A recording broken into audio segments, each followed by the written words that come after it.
Next gen PCS आपके सपनों को साकार करने में हमारा साथ हर पल। हेलो एवरीवन, स्वागत है आप सभी लोगों का हमारे YouTube channel next gen PCS पे। तो दोस्तों, हम एम लक्ष्मीकांत की इंडियन पॉलिटी की जो बुक है उसके अंतर्गत हम मौलिक अधिकार से रिलेटेड जो चैप्टर है उसको कवर कर रहे हैं। उसका शॉर्ट नोट प्रिपेयर करके हम उसका एक्सप्लेनेशन अपने वीडियो में करते हैं और इसकी जो पीडीएफ है नोट्स की उसको टेलीग्राम चैनल में भेज देते हैं हम। ठीक है, आपको पता होगा आज से ही हमने इंडियन ज्योग्राफी की क्लास स्टार्ट की है। तो आज एक लेक्चर हमने अपलोड कर दिया है, आप वहाँ जाके देख सकते हैं हमारे चैनल पे। ठीक है, अगर आपको नहीं पता है तो मैं बता दे रही हूँ कि अभी हम इसके इंडियन पॉलिटी के साथ साथ ज्योग्राफी को भी पढ़ाएंगे, लेकिन इंडियन ज्योग्राफी को, वर्ल्ड ज्योग्राफी हम इसके बाद देखेंगे। ठीक है, तो आज हम करने वाले हैं, अभी तक हमने समानता के अधिकार को पढ़ा। अभी तक हमने क्या पढ़ा? समानता का जो अधिकार है, जो कि आर्टिकल 14 से लेके 18 तक में है, इसको अभी तक हमने पढ़ा। अभी इसका ये जो पोर्शन है वो समाप्त हो चुका है। अब हम देखेंगे स्वतंत्रता के अधिकार को। ठीक है, आर्टिकल 19 जो है भारतीय संविधान का एक महत्वपूर्ण प्रावधान है जो भारतीय नागरिकों को वे मौलिक अधिकार प्रदान करता है या स्वतंत्रताएं प्रदान करता है जिनके बिना लोकतंत्र केवल एक औपचारिक व्यवस्था बनकर रह जाता है। यह अनुच्छेद नागरिकों को वाक एवं अभिव्यक्ति की स्वतंत्रता, शांतिपूर्ण एवं निरस्त्र सम्मेलन करने का अधिकार, संघ या सहकारी समिति बनाने का अधिकार, देश के राज्य क्षेत्र में स्वतंत्र रूप से आवागमन करने का अधिकार, भारत के किसी भी भाग में निवास एवं बसने का अधिकार तथा कोई भी पेशा अपनाने, व्यवसाय या व्यापार करने का अधिकार प्रदान करता है। ठीक है, आप लोगों को पता होगा कि प्रारंभ में संपत्ति का अधिकार भी इसी अनुच्छेद के अंतर्गत सम्मिलित था, किंतु उसको 44वें संविधान संशोधन द्वारा इसे हटा दिया गया और ये जो सभी स्वतंत्रताएं हैं केवल भारतीय नागरिकों को ही प्राप्त हैं। ठीक है, किसको प्राप्त हैं? केवल भारतीय नागरिकों को ही ये अधिकार प्राप्त हैं। ठीक है, इस प्रकार अनुच्छेद 19 जो है व्यक्तिगत स्वतंत्रता और सामाजिक हित के बीच संतुलन स्थापित करते हुए भारतीय संविधान की लोकतांत्रिक आत्मा को सशक्त रूप प्रदान करता है। ठीक है, किसी भी व्यक्ति के समग्र विकास के लिए अनुच्छेद 19 जो है इसके अंतर्गत जो प्रदत्त स्वतंत्रताएं हैं बहुत आवश्यक है, क्योंकि ये जो अधिकार होते हैं व्यक्ति को सोचने, बोलने और आगे बढ़ने और आत्मनिर्भर बनने का अवसर देते हैं।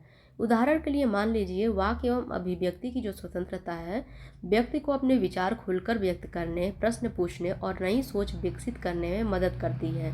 यदि किसी छात्र को प्रश्न करने की स्वतंत्रता ना हो तो उसका बौद्धिक विकास रुक जाएगा, आप भी समझ सकते हैं। ठीक है, कि छात्र जो है केवल सुनकर और उसे ही अपना सब कुछ, मतलब उसे ही सच मान ले और उसके मन में जिज्ञासा ना हो तो उसकी बौद्धिक विकास क्या हो जाती है? रुक जाती है। इसी प्रकार शांतिपूर्ण सम्मेलन और संगठन बनाने का अधिकार लोगों को सामूहिक रूप से अपने हितों के लिए आवाज़ उठाने, जैसे किसानों या कर्मचारियों द्वारा यूनियन बनाकर अपनी समस्याएं रखना सिखाता है, जिससे नेतृत्व और सामाजिक चेतना का विकास होता है। आवागमन और निवास की स्वतंत्रता व्यक्ति को शिक्षा, रोजगार एवं बेहतर जीवन की तलाश में देश के किसी भी भाग में जाने का अधिकार देता है। ठीक है, अवसर देता है कि अच्छे अवसर के तलाश में जहाँ पे अवसर अच्छी हो वहाँ पे व्यक्ति आवागमन कर सकता है। जैसे मान लीजिए कोई ग्रामीण छात्र शहर में पढ़ाई कर अपने जीवन स्तर को सुधार सकता है, वहीं पेशा, व्यापार या व्यावसायिक स्वतंत्रता व्यक्ति को अपनी रुचि और क्षमता के अनुसार आजीविका चुनने की छूट देती है, जिससे आर्थिक आत्मनिर्भरता और आत्मसम्मान बढ़ता है। इस प्रकार हम कह सकते हैं कि अनुच्छेद 19 के अधिकार व्यक्ति को केवल स्वतंत्र ही नहीं बनाते बल्कि उसे जिम्मेदार, जागरूक और सशक्त नागरिक के रूप में विकसित करने में महत्वपूर्ण भूमिका निभाते हैं।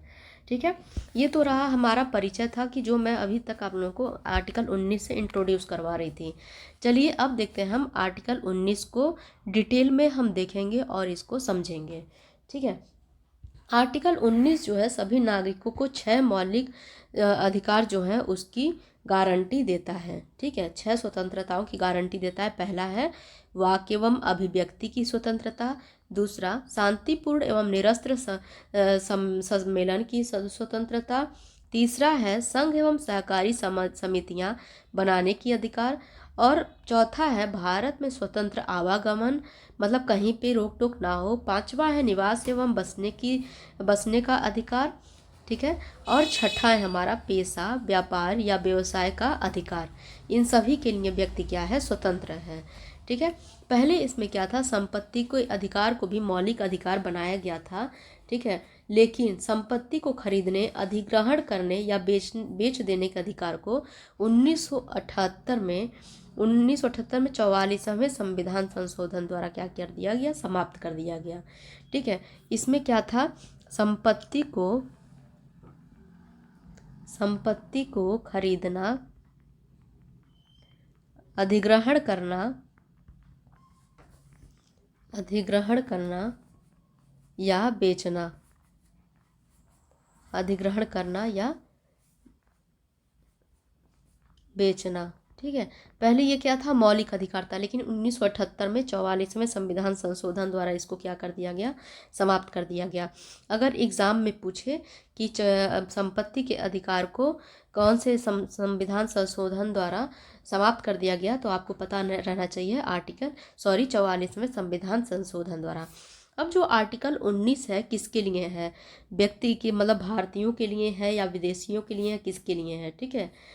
अब ये जो आर्टिकल 19 है, ये अधिकार केवल नागरिकों को और कंपनी के शेयर धारकों के लिए हैं, ठीक है। और कंपनी के शेयर धारकों के लिए हैं, ठीक है, न कि विदेशी या कानूनी लोगों जैसे कंपनियों या परिषदों के लिए। जो विदेशी कंपनी या ये जो होते हैं, ये कानूनी व्यक्ति नहीं होते, तो इनके लिए ये प्रोवाइड नहीं है, केवल भारतीय नागरिक के लिए है। और कंपनी के जो शेयर धारक हैं उनके लिए ये आर्टिकल उपलब्ध है। इन 6 अधिकारों की रक्षा केवल राज्य के खिलाफ मामले में है, न कि निजी मामले में, ठीक है। इसकी जो रक्षा है केवल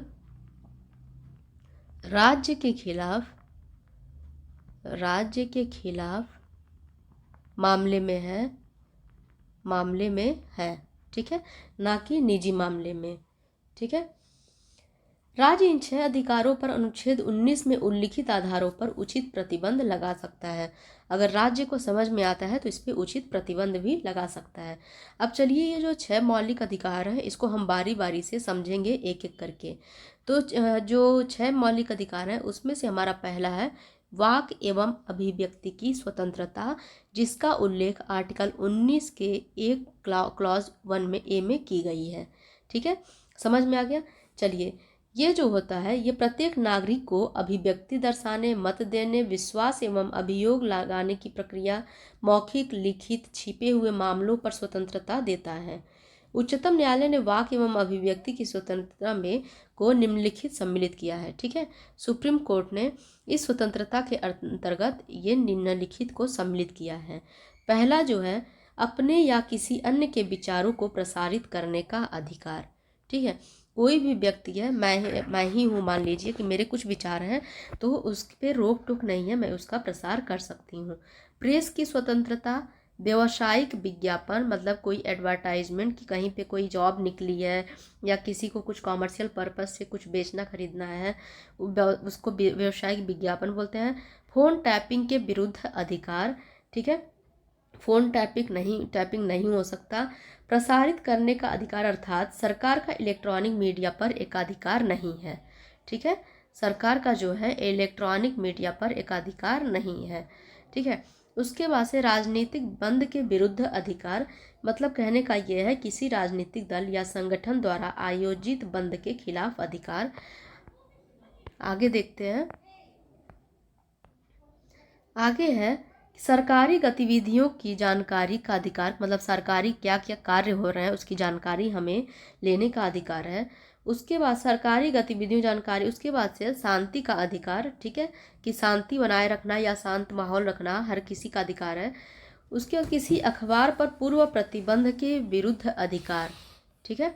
फिर है प्रदर्शन विरोध, प्रदर्शन भी कर सकते हैं और विरोध भी कर सकते हैं, लेकिन हड़ताल का अधिकार हमारे संविधान में नहीं है, अलाउ नहीं है, हड़ताल नहीं किया जा सकता, ठीक है। अब इसमें कहा गया है कि जो राज्य है वो जो है इन अधिकारों पर युक्ति युक्त प्रतिबंध लगा सकता है। अब कब वो प्रतिबंध लगा सकता है? जब भारत की एकता एवं संप्रभुता की बात सामने आ जाए, राज्य की सुरक्षा की बात हो, या फिर विदेशी राज्यों से मैत्रीपूर्ण अगर संबंध बनाना हो, तो अगर मान लीजिए उसमें इन सभी अधिकारों से अगर मैत्रीपूर्ण संबंध पे कोई खतरा उत्पन्न होता है, तो राज्य क्या हो सकता है, उस पर प्रतिबंध लगा सकता है।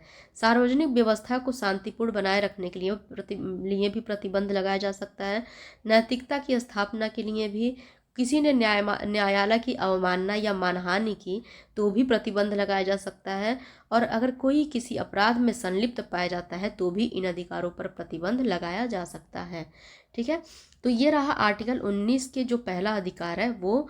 अब हम पढ़ते हैं इसके दूसरे अधिकार को, जो कि है शांतिपूर्ण सम्मेलन की स्वतंत्रता, जो कि आर्टिकल 19(1) के बी में उल्लिखित है। ठीक है, मतलब शांतिपूर्ण सम्मेलन मतलब लोग एक जगह मिलजुल सकते हैं, बैठ सकते हैं। ठीक है, उसका अधिकार। शांतिपूर्ण सम्मेलन की स्वतंत्रता के अंतर्गत किसी भी नागरिक को बिना हथियार के शांतिपूर्ण संगठित होने का अधिकार है। ठीक है, हथियार उसमें यूज नहीं कर सकता। इसमें शामिल है सार्वजनिक बैठकों में भाग लेने का अधिकार, ठीक है, या अधिकार या फिर प्रदर्शन का अधिकार। ये सभी क्या होने चाहिए? शांतिपूर्ण होने चाहिए। इस स्वतंत्रता का उपयोग केवल सार्वजनिक भूमि पर बिना हथियार के किया जा सकता है। ठीक है, प्राइवेट भूमि पे नहीं, मतलब निजी भूमि पे नहीं, केवल, यहाँ पे केवल बहुत इंपॉर्टेंट शब्द है कि शांतिपूर्ण जो सम्मेलन है कहाँ हो सकता है, तो केवल सार्वजनिक भूमि पे। ठीक है, जैसे आप लोगों को पता होगा कि दिल्ली में जंतर मंतर है, और भी अलग अलग स्टेट में है जहाँ पे सार्वजनिक रूप से लोग शांतिपूर्ण बैठ के सम्मेलन कर सकते हैं या प्रदर्शन कर सकते हैं। ठीक है, यह व्यवस्था हिंसा, अव्यवस्था, गलत संगठन एवं सार्वजनिक शांति भंग के लिए नहीं है। ठीक है, मतलब ऐसा नहीं होना चाहिए कि उससे हिंसा, अव्यवस्था, गलत संगठन या सार्वजनिक शांति उससे भंग हो, तो उसके लिए ये अधिकार नहीं है। सार्वजनिक शांति भंग हो तो नहीं है। राज्य संगठित होने के आधार पर 2 आधारों पर प्रतिबंध लगा सकता है। ठीक है, कितने आधारों पर प्रतिबंध लगा सकता है? 2 आधारों पर। पहला क्या है? पहला आपका है कि भारत की एकता एवं अखंडता के आधार पे, और दूसरा हमारा है सार्वजनिक आदेश सहित संबंधित क्षेत्र में यातायात नियंत्रण के आधार पर प्रतिबंध लगा सकता है। ठीक है, समझ में आ गया। और सीमाएं आप देख लिए हैं, किसकी सीमाएं? केवल सार्वजनिक स्थान पे बिना हथियार के, अव्यवस्था, हिंसा हेतु नहीं किया जाएगा इसका प्रयोग, और हड़ताल का अधिकार इसमें शामिल नहीं है। ठीक है, ये समझ में आ गया। अब जो है आपराधिक व्यवस्था की धारा 144 जो है जो कि 1973 में बनी, के अंतर्गत एक न्यायाधीश किसी संगठित बैठक को किसी व्यवधान के खतरे के तहत रोक सकता है। ठीक है, खतरे की स्थिति में इस सभा पे रोक लगाई जा सकती है, और ये खतरा किस प्रकार का हो सकता है? जीवन, स्वास्थ्य, सुरक्षा या दंगा रूप में। ठीक है, इसे रोकने का आधार मानव जीवन के लिए खतरा, स्वास्थ्य, सुरक्षा, सार्वजनिक जीवन में व्यवधान या दंगा भड़काने का खतरा भी है। भारतीय दंड संहिता की धारा 141 जो है के तहत 5 या उससे अधिक लोगों का संगठन गैर कानूनी हो सकता है। 5 या अधिक व्यक्तियों का संगठन गैर कानूनी हो सकता है यदि जो जमाव है, ठीक है, किसी कानूनी प्रक्रिया को अवरोध हो, कानूनी प्रक्रिया में अवरोध हो, कुछ लोगों की संपत्ति पे बलपूर्वक कब्जा हो, किसी आपराधिक कार्य की चर्चा हो, किसी व्यक्ति पर गैर कानूनी काम के लिए दबाव बनवाया जा रहा हो, या फिर सरकार या उसके कर्मचारियों को उनकी विधायी शक्तियों के प्रयोग हेतु धमकाना। इन सभी कारणों से क्या होगा कि 5 या अधिक लोग अगर इकट्ठे हैं तो ये गैर कानूनी माना जाता है। ऐसे टॉपिक पे वे चर्चा नहीं कर सकते इतने लोग इकट्ठे होके। और ये कौन से आर्टिकल, धारा के तहत? आईपीसी की धारा 141 के तहत। ठीक है, अब अगला देखते हैं अधिकार, जो तीसरा अधिकार है हमारा, संघ या संगठन बनाने का अधिकार, जिसका वर्णन अनुच्छेद 19 के 1 क्लॉज सी में की गई है। ठीक है, अब इसमें क्या क्या अधिकार प्रदान किया गया है? संघ बनाने का अधिकार, सभा बनाने का अधिकार, सहकारी समितियां बनाने का अधिकार। सहकारी समितियां बनाने का अधिकार आपको पता होगा हमारे संविधान के DPSP, ठीक है, यानी कि डायरेक्टिव प्रिंसिपल्स में इसका उल्लेख है। और इसका जो आर्टिकल है 43B है, इसके तहत सहकारी समिति को बनाया जा सकता है। ठीक है, इसमें क्या होता है, सभी नागरिकों को सभा, संघ अथवा सहकारी समिति गठन करने का अधिकार होगा। इसमें क्या क्या शामिल है, राजनीतिक दल बनाने का अधिकार, कंपनी, साझा फर्म, समितियां, क्लब, संगठन, ठीक है, ये सारे जो है बनाए जा सकते। ये जो है ये न केवल संगम या संघ बनाने का अधिकार प्रदान करता है, वरन उन्हें नियमित रूप से संचालित करने का भी अधिकार प्रदान करता है। ठीक है, इसके अंतर्गत यह संगम या संघ बनाने या उसमें शामिल होने के नकारात्मक अधिकार को भी शामिल करता है। ठीक है, अब विशेष बिंदु इसमें क्या है, ये जो संगठन बनाना जो है मौलिक अधिकार तो है, लेकिन संगठन को मान्यता मिले ये मौलिक अधिकार नहीं है। ठीक है, इस अधिकार पर भी राज्य द्वारा एक युक्ति युक्त प्रतिबंध लगाया जा सकता है, जिसका आधार क्या होगा, भारत की एकता एवं संप्रभुता, सार्वजनिक व्यवस्था एवं नैतिकता। ठीक है, अगर इन सबको खतरा है तो इस पर प्रतिबंध लगाया जा सकता है। इन प्रतिबंधों का आधार है कि नागरिकों को कानूनी प्रक्रियाओं के तहत कानून सम्मत उद्देश्यों के लिए संगम या संघ बनाने का अधिकार है, तथापि किसी व्यक्ति की स्वीकारोक्ति की मूल अधिकार नहीं है। समझ गए। उच्चतम न्यायालय ने व्यवस्था दी है कि श्रम संगठनों को मोल भाव करने, हड़ताल करने तथा एवं तालाबंदी करने का कोई अधिकार नहीं है। ठीक है, हड़ताल के अधिकार को उपयुक्त औद्योगिक कानून के तहत नियंत्रित किया जा सकता है। समझ में आ गया। अब बढ़ते हम अगले उसकी स्वतंत्रता है, यानी कि चौथे प्रकार की जो स्वतंत्रता है, स्वतंत्रता आर्टिकल 19 के अंतर्गत, और वो है अबाध संचरण का अधिकार। इसका उल्लेख आर्टिकल 19 के 1 क्लॉज D में की गई है। ठीक है, अबाध संचरण का कहने का तात्पर्य यह है कि यह स्वतंत्रता प्रत्येक नागरिक को देश के किसी भी हिस्से में संचरण का अधिकार प्रदान करती है, यानी कि आने जाने का। वह स्वतंत्रता पूर्वक एक राज्य से दूसरे राज्य में या एक राज्य में एक से दूसरे स्थान पर संचरण कर सकता है। यह अधिकार इस बात को बल देता है कि भारत सभी नागरिकों के लिए एक है। ठीक है, इसका उद्देश्य राष्ट्रीय सोच को बढ़ावा देना है, न कि संकीर्णता को। समझ में आ गया। इसका अर्थ क्या है कि देश के किसी भी भाग में आने जाने की स्वतंत्रता, एक राज्य से दूसरे राज्य में जाने का अधिकार, या फिर राज्य के अंदर ही एक स्थान से दूसरे स्थान को जाने पे अधिकार, और इससे क्या होगी, राष्ट्रीय एकता को बढ़ावा मिलेगी। ये जो होती है अबाध संचरण का अधिकार 2 प्रकार का है, एक है आंतरिक आवागमन, एक है बाह्य आवागमन। आंतरिक आवागमन जो है वो देश के भीतर आवागमन से संबंधित है, जो कि आर्टिकल 19 के अंतर्गत आती है, जबकि बाह्य आवागमन जो है देश से बाहर जाने का अधिकार और वापस भारत में आने का अधिकार से संबंधित है, और ये जो है हमारे आर्टिकल 21 से संबंधित है। ठीक है, ये आर्टिकल 21 में आता है। तो ये समझ गए, बाह्य आवागमन अगर आ जाए तो आप ये मत कहिएगा कि ये आर्टिकल 19 का हिस्सा है, बल्कि ये किसका हिस्सा है, ये हिस्सा है आर्टिकल 21 का। ठीक है, ये किसका हिस्सा है, आर्टिकल 21 का हिस्सा है। एग्जाम में अगर आपको फंसाने के लिए पूछ दे तो आप बिल्कुल उसमें उलझिएगा नहीं, आप क्लियर रहिएगा इसमें। ठीक है, अब राज्य इसमें 2 कारणों से प्रतिबंध लगा सकता है, आम लोगों के हित के लिए और किसी अनुसूचित जनजाति की सुरक्षा के लिए। ठीक है, जनजातीय क्षेत्रों में बाहरी लोगों का प्रवेश जो होता है वो सीमित होता है।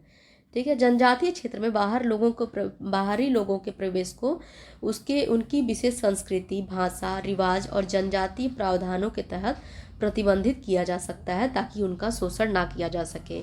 पहले ब्रिटिशर्स क्या करते थे, जबरन जनजातीय क्षेत्र में घुस जाते थे और जंगलों को काटना, वहाँ पे फैक्ट्री स्थापित करना, तो इससे क्या होता था, जनजातीय संस्कृति काफ़ी खतरे में पड़ गई थी। तो इसलिए ये जो है इस पे प्रतिबंध राज्य लगाता है। ठीक है, अब न्यायिक व्यवस्था क्या की गई है कि उच्चतम न्यायालय ने व्यवस्था दी है कि किसी वेश्या के संचरण के अधिकार को सार्वजनिक नैतिकता एवं सार्वजनिक स्वास्थ्य के आधार पर प्रतिबंधित किया जा सकता है। ठीक है, मतलब जो वेश्या है ये संचरण नहीं कर सकती, इस पे प्रतिबंध लगाया जा सकता है। ठीक है। बम्बई उच्च न्यायालय ने एड्स पीड़ित व्यक्ति के संचरण पर प्रतिबंध को वैध बताया। कहने का तात्पर्य यह है कि एड्स पीड़ित व्यक्ति के आवागमन पे अगर प्रतिबंध लग रहा है, ठीक है, तो वो अवैध है। ठीक है, सॉरी, अवैध नहीं, वैध है, मैं यहाँ पे गलत टाइप कर दी हूँ, वो वैध है। ठीक है, आवागमन पे प्रतिबंध लगाया जाना वैध माना जाएगा। अब अगला हम देखते हैं निवास का अधिकार। ठीक है, निवास का अधिकार, स्वतंत्रता जो है, स्वतंत्रता के अधिकार में आर्टिकल 19 के अंतर्गत जो 5वां स्वतंत्रता है वो है निवास का अधिकार। इसका उल्लेख आर्टिकल 19 के 1 क्लॉज ई में किया गया है। ठीक है, अब हर नागरिक को देश के किसी भी हिस्से में बसने का अधिकार है। इस अधिकार के दो भाग हैं। ठीक है, किसी भी हिस्से में बसने का अधिकार है, इसके दो वो हैं, भाग हैं। देश के किसी भी हिस्से में रहने का अधिकार, इसका तात्पर्य है कहीं भी अस्थायी रूप से रहना। ठीक है, जैसे एक राज्य से दूसरे राज्य में आप जा रहे हैं तो अस्थायी रूप से रह सकते हैं या फिर अस्थायी रूप से भी रह सकते हैं। देश के किसी भी हिस्से में व्यवस्थित होने का अधिकार, इसका तात्पर्य यह है कि वहाँ घर बनाना एवं अस्थायी रूप से बसना। इसका उद्देश्य क्या है? यह अधिकार देश के अंदर कहीं भी जाने के आंतरिक अवरोधों को समाप्त करता है। ठीक है, राष्ट्रीय एकता को मजबूत करता है, वो प्रांतीय संकीर्णता को कम करता है। मतलब क्षेत्र की कोई सीमा नहीं होती, इस संकीर्णता को कम करता है। ठीक है, राज्य द्वारा इस पे दो आधारों पर प्रतिबंध लगाया जा सकता है। विशेष रूप से आम लोगों के हित में, ठीक है, और फिर अनुसूचित जनजातियों के हित में प्रतिबंध लगाया जा सकता है। जनजातीय क्षेत्रों में उनकी संस्कृति, भाषा एवं रिवाज के आधार पर बाहरी लोगों का प्रवेश प्रतिबंधित किया जा सकता है। ठीक है, देश के कई भागों में जनजातियों को अपनी संस्कृति के संरक्षण एवं संवर्धन हेतु अपने रिवाज एवं नियम कानून के बनाने का अधिकार है। ठीक है, उच्चतम न्यायालय ने कुछ क्षेत्रों में लोगों के घूमने पर प्रतिबंध लगाया है, जिनमें आते हैं वेश्या और पेशेवर अपराधी। उपरोक्त प्रावधान से स्पष्ट है कि निवास का अधिकार एवं घूमने के अधिकारों का कुछ विस्तार भी किया जा सकता है, दोनों एक दूसरे के पूरक हैं।